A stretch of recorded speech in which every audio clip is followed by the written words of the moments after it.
सच्चाई छुपाई गई, अफवाह उड़ाई गई, बात कुछ और थी, बताई कुछ और गई। इतना मूर्ख लड़का है वो कहता है कि कृष्ण उसके साथ पढ़ता, उसकी सीता से मुझको बोलेगा मैंने नहीं। देखिए, आज की स्थिति पर एक बड़ी वक्ता है। मुझे उनकी कुछ लाइन्स याद आ रही है, कुछ पंक्तियां याद आ रही है। सच्चाई छुपाई गई, अफवाह उड़ाई गई, बात कुछ और थी, बताई कुछ और गई। वो वीडियो परसों प्रतापगढ़ का बताया जा रहा है, जो कि झूठ है। वो वीडियो आज से 1-1.5 साल पुराना 2023 वृंदावन का है। क्या आपके माता पिता ने आपको कभी नहीं डांटा?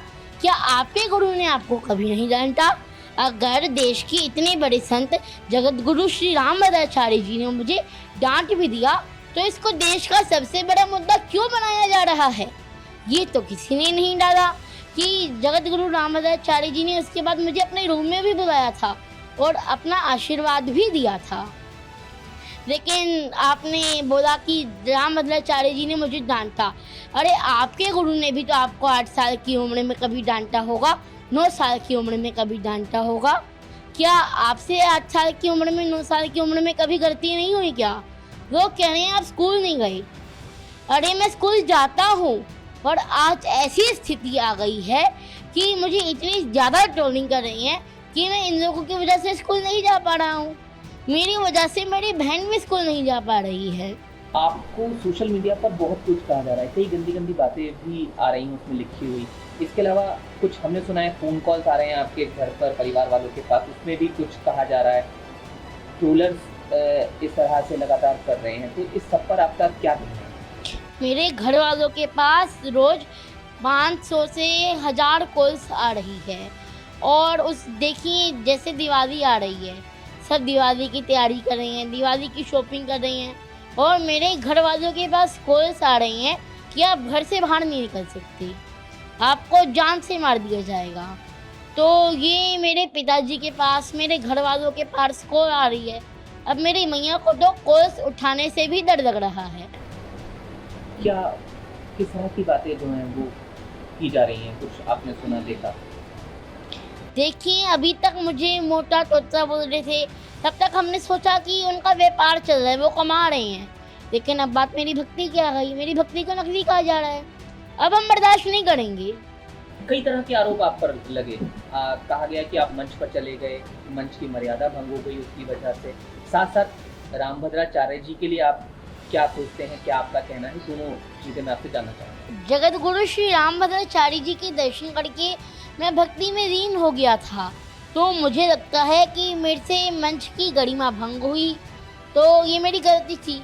उसके बाद मैंने मंच में कभी ऐसा नहीं किया।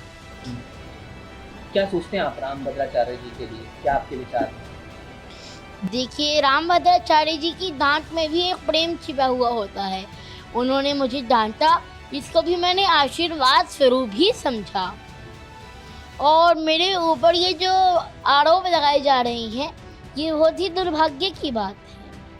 और कई चैनल मुझे, कई लोग मुझे धर्म गुरु और संत कह करके भी पुकार रहे हैं। कृपया ऐसा ना करें। अभी तो मैं मेरे कान्हा जी का, मेरी राधा रानी का, मेरे राम जी का एक भक्त हूँ। मैं तो धर्म को सीखने के प्रयास में हूँ। तीर्थों के दर्शन करता हूँ, ज्ञानी संतों से मिलता हूँ, उनसे समझता हूँ, उनसे सीखता हूँ। मैं तो सनातन धर्म का प्रचार करना चाहता हूँ। क्या हुआ था वो मंच वाली बात, एक बार जरूर बता दीजिए आप, क्योंकि उसी को लेकर मुख्य बात जो है आप पर आरोप लगे। वो एक बार अगर आप बता पाएं पूरा, क्या कुछ हुआ था? आप मंच पे चले गए थे, क्या हुआ था? जगत गुरु श्री रामभद्राचार्य जी महाराज ने मुझे डांटा था, और मेरा तो मानना है कि उनकी डांट में भी मैंने आशीर्वाद स्वरूप ही पाया। और उसके बाद उन्होंने मुझे अपने रूम में बुला करके भी आशीर्वाद दिया था। तो ऐसा क्या था जिसमें आपको डांट का सामना करना पड़ा? क्या आप कर रहे थे, वो जरूर सब जानना। देखिए, उस समय मुझे मंच की गरिमा नहीं पता था कि उसमें शांत रहना है, तो मैंने उसमें राम जी का जयकारा लगा दिया था, जिससे मंच की गरिमा भंग हो गई थी। तो उसके बाद मैंने ऐसी कोई गलती नहीं की, और आपकी गलती आपको एक सीख देती है।